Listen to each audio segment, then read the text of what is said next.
तो आइए शुरू करते हैं और समझते हैं linear feedback shift register. Linear feedback shift register को समझने के पहले आप यहाँ पर देख सकते हैं हमने यहाँ पर अल्फ़ाबेटिकल कुछ वैल्यूज़ दिए ए से लेकर जेड तक, और कुछ वैल्यूज़ हैं जो स्पेशल सिंबल्स की हैं और उनको न्यूमेरिकली डिफ़ाइन किया हुआ है, 0 A फॉर 0। और यहाँ पर इनकी आस्की वैल्यू दी हुई है, इनको बाइनरी फॉर्म में किस तरीके से रिप्रेजेंट किया जाता है वो दिया है। जैसे आप 00001 या बी को आप लिख सकते हैं 0001 और सी को आप लिख सकते हैं 00010। इस तरीके से ये आपको जो हम आगे प्रैक्टिकल करने वाले हैं उसमें काफ़ी हेल्पफुल है ये। इसी वजह से सबसे पहले इसी को आपके सामने रखा गया है, तो आप इसे ध्यान से देखें, हो सके तो नोट करें। आज हम जानने वाले हैं लीनियर फीडबैक शिफ्ट रजिस्टर के बारे में। तो linear feedback shift register actually एक सीडो रैंडम प्रोसेस है जो यूज़ होता है इंक्रिप्शन में। तो एक्चुअली सीडो रैंडम जो होता है, आप यहाँ देख सकते हैं, pseudo random process is a process that appear to be random but it's not. ऐसा दिखाई देता है कि रैंडमली सब कुछ हो रहा है, पर एक्चुअली रैंडमली हो नहीं रहा होता है। और जो इस इंक्रिप्शन टेक्निक की जो शुरुआत हुई थी वो 1950 में हो चुकी थी, जिसे हम आज 2015 में समझने की कोशिश कर रहे हैं। सो चलिए आइए शुरू करते हैं। काफ़ी पीछे वैसे ही हम हो चुके हैं, 1950 से 2015 में समझ रहे। तो चलिए देखते हैं आगे। जो हमारे पास एक वर्ड यूज़ होने वाला है जिसे हम टैप्स कहते हैं। तो टैप क्या होता है ये समझिए पहले, कि the bit position that affect the next state are called the taps. जब भी हमारा कुछ वैल्यू सेव होता है कंप्यूटर्स में, रजिस्टर में, तो वो बीट बाय बीट होता है। तो जो नेक्स्ट स्टेट की जो पोजीशंस होती है वो टैप्स कहलाती हैं। जो अगले आने वाली बीट पर इफेक्ट डालती है उसे हम टैप्स कहते हैं। इन सब का यूज़ आगे होने वाला है, इसलिए इन सारे वर्ड से आप लोगों को अभी से फैमिलियर करवा रहा हूँ। एक जो स्टूडेंट्स इलेक्ट्रॉनिक्स वगैरह के स्टूडेंट्स हैं, इलेक्ट्रिकल्स वगैरह में जो यूज़ होते हैं, गेट्स वगैरह, ये शायद आप लोग जो स्टूडेंट्स इलेक्ट्रॉनिक्स हैं उन्हें तो शायद कोई प्रॉब्लम नहीं होगी। एक्चुअली गेट्स होते हैं हमारे कंप्यूटर में जो इनपुट्स वैल्यू के बाद आउटपुट वैल्यू क्या आएगी डिसाइड करते हैं, जिन्हें हम लॉजिकल गेट्स कहते हैं। तो एक गेट इसमें यूज़ होता है linear feedback shift register encryption technique में, तो उसे हम कहते हैं एक्सॉर गेट। एक्सॉर गेट की एक प्रॉपर्टी होती है कि वो जो भी दो इनपुट इसमें दिए जाते हैं, उन इनपुट का आउटपुट किस तरीके से देता है ये समझ लेते हैं। जब भी दिए जाने वाले इनपुट सेम होंगे तो आउटपुट 0 होगा। एक सिंपल सी डेफिनेशन है, when the both input are same the output will be 0। और जब भी दोनों इनपुट, आप यहाँ देख सकते हैं, हमने एक इनपुट दिया ए माफ़ कीजिएगा, एक इनपुट दिया ए जिसकी वैल्यू 0 है, दूसरा इनपुट दिया बी, इसकी भी वैल्यू 0, दोनों सेम है इसलिए आउटपुट भी 0 आया। एक इनपुट दिया 0, सेकंड इनपुट दिया 1, दोनों इनपुट सेम नहीं है इसलिए आउटपुट 1 आया। तो जब भी दोनों इनपुट सेम होंगे तो आउटपुट विल बी 0। बस एक्सॉर गेट की यही एक प्रॉपर्टी होती है। ये एक्सॉर गेट का साइन है और एक्सॉर गेट का सिंबल कुछ इस तरीके से होता है। एक्सॉर गेट को इस तरीके से दर्शाया जाता है। तो जब भी आप किसी सर्किट पर कोई डिज़ाइंस वगैरह देखते हैं तो गेट्स वगैरह के डिज़ाइन होते हैं। इसके डीप में हम नहीं जाते हैं, अभी सिर्फ आप एक्सॉर गेट की प्रॉपर्टी को समझिए, ये आगे यूज़ होने वाला है। कि जब भी हम इनपुट दे रहे होते हैं तो जब भी दोनों इनपुट सेम होंगे तो आउटपुट 0 होगा। चलिए शुरू करते हैं और समझते हैं कि क्या होता है, किस तरीके से यूज़ किया जाता है। मान लीजिए हमारे पास एक प्लेन टेक्स्ट है जिसकी वैल्यू है जो है हेल्प, और इसको हमको इंक्रिप्टेड फॉर्म में लेके आना है। तो हमने देखा था अभी एच को हम किस तरीके से दर्शा सकते हैं। आपने यहाँ लास्ट जो हमने स्टार्टिंग में जो देखा था, आप देख सकते हैं यहाँ पर एच को हम दर्शाते हैं इस तरीके से, जिसकी बाइनरी वैल्यूज इस तरीके से आती है। तो यहाँ पर सभी की बाइनरी वैल्यूज दी है। जैसे एच है, एच को हम लिख सकते हैं 00 1 1 1, ये h की वैल्यू हो गई। फिर e आया तो e को आप लिख सकते हैं 0 0 1 0 0, ये e की वैल्यू। हम हेल्प जो प्लेन टेक्स्ट है उसे इंक्रिप्टेड फॉर्म में लाने की कोशिश कर रहे हैं। l की वैल्यू है 0 1 0 1 1 और p की वैल्यू है 0 1 1 1 1।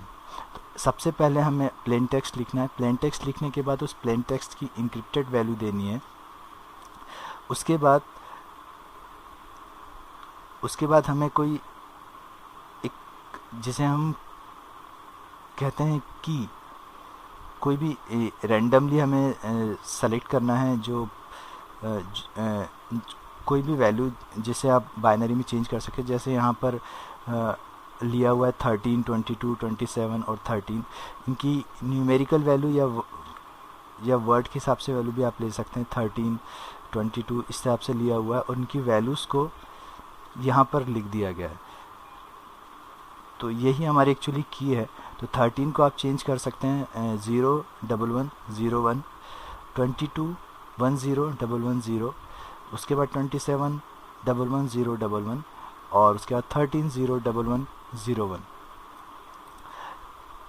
इनके 13 पर जो अल्फ़ाबेट दिया गया है उसकी बाइनरी वैल्यू को हम यहाँ लिखते जाना है चार्ट के हिसाब से। जो भी आप की चाहे वो की चूज़ कर सकते हैं और उसके बाद हम इन कीज़ का एक्सॉर गेट के हिसाब से आउटपुट निकालेंगे। आपने देखा था जब भी दो इनपुट सेम होंगे तो then output will be 0। If both the inputs are same the output will be 0। ये प्रॉपर्टी होती है एक्सॉर गेट की।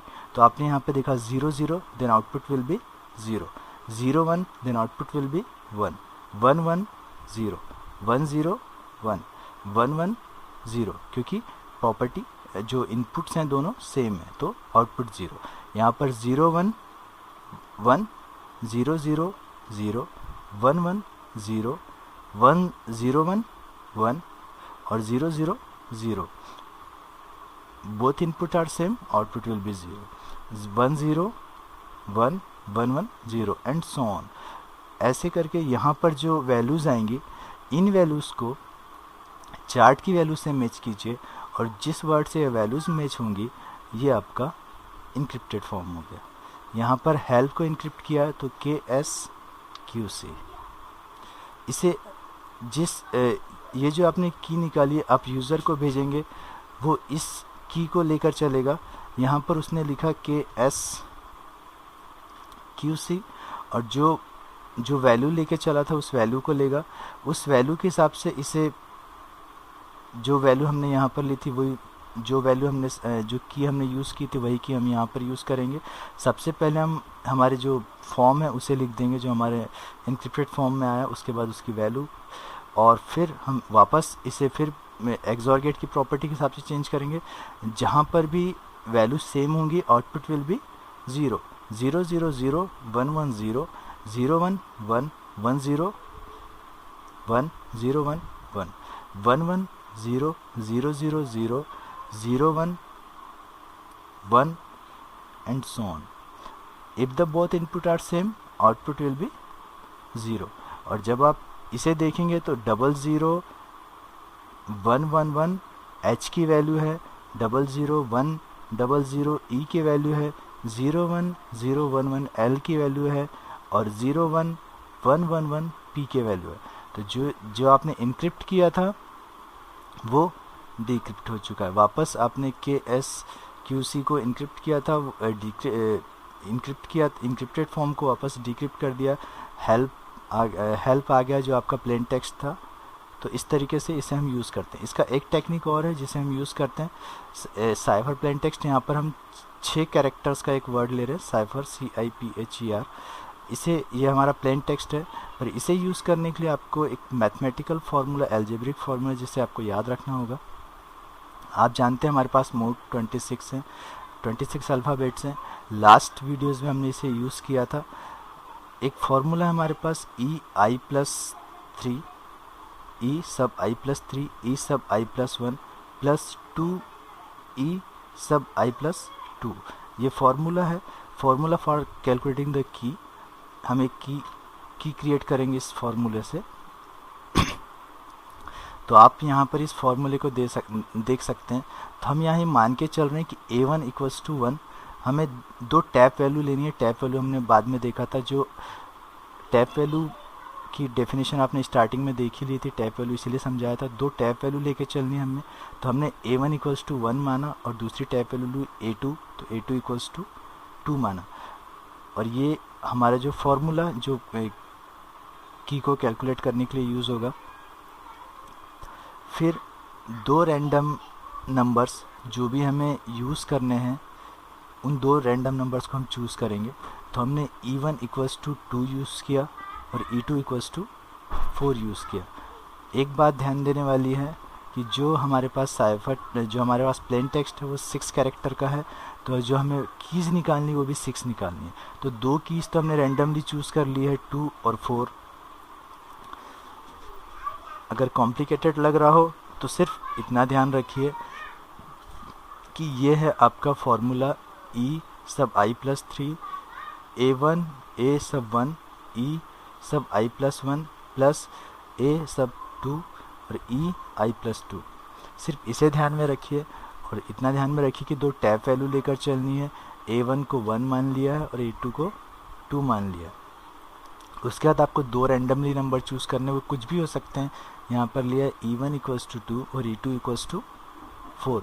अब हमारे पास बाकी के 4 कीज़ जो हमें कीवर्ड जो हमें चूज़ करने वो बाकी हैं। तो आइए उन्हें चूज़ करते हैं। हमारा जो फॉर्मूला है जो हमने अभी देखा था, वो फॉर्मूला इस तरीके से है e i plus 3 e i plus 1 e सब i प्लस 1 प्लस 2 e सब i प्लस 2। बस इस फॉर्मूले को ध्यान में रखिए, बाकी सब कुछ चेंज हो जाएगा। ये जो दो की आपने सेलेक्ट की थी यहाँ पर, जो आपने रैंडमली चूज़ की थी, इन 2 कीज़ को हमने यहाँ पर लिख लिया है। अब बस हमें यहाँ पर इन्हें पुट करते जाना है और नई की हमें मिलती जाएगी। जैसे हमें e3 की वैल्यू निकालनी थी, e1 और e2 तो हम ले चुके हैं ऑलरेडी। e3 की वैल्यू निकालनी थी तो e1 की जगह पर हमने पुट किया 2 और e2 की जगह पर हमने पुट किया 4।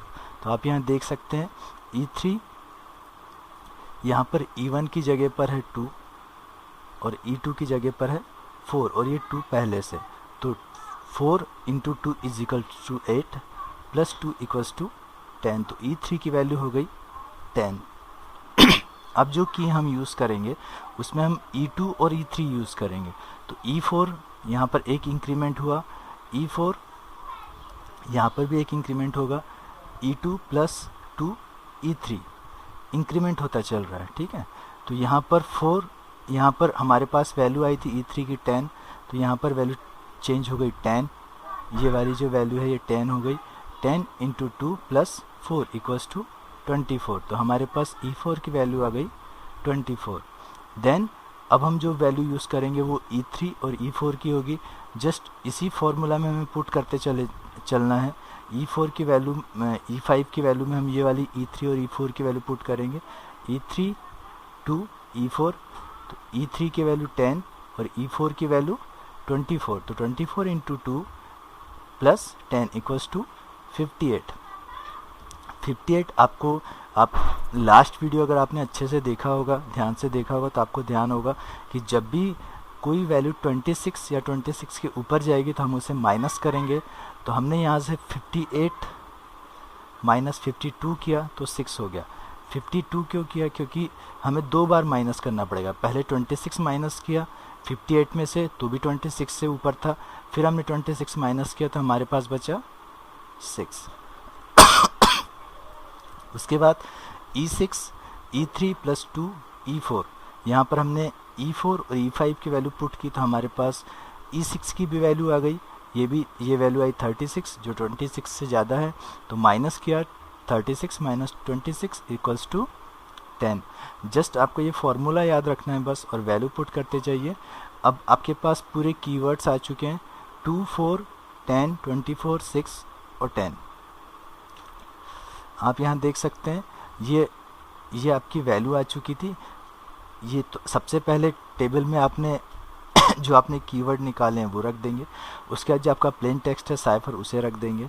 इस साइफर प्लेन टेक्स्ट की जो वैल्यू हमने स्टार्टिंग में भी देखी थी, यहाँ पर भी आपकी सुविधा के लिए रख दिया गया है। सी की न्यूमेरिकल वैल्यू 2 है, आई की 8 है, पी की 15 है, एच 7 है और ई आप यहाँ देख सकते हैं 4 है, आर 17 पर है।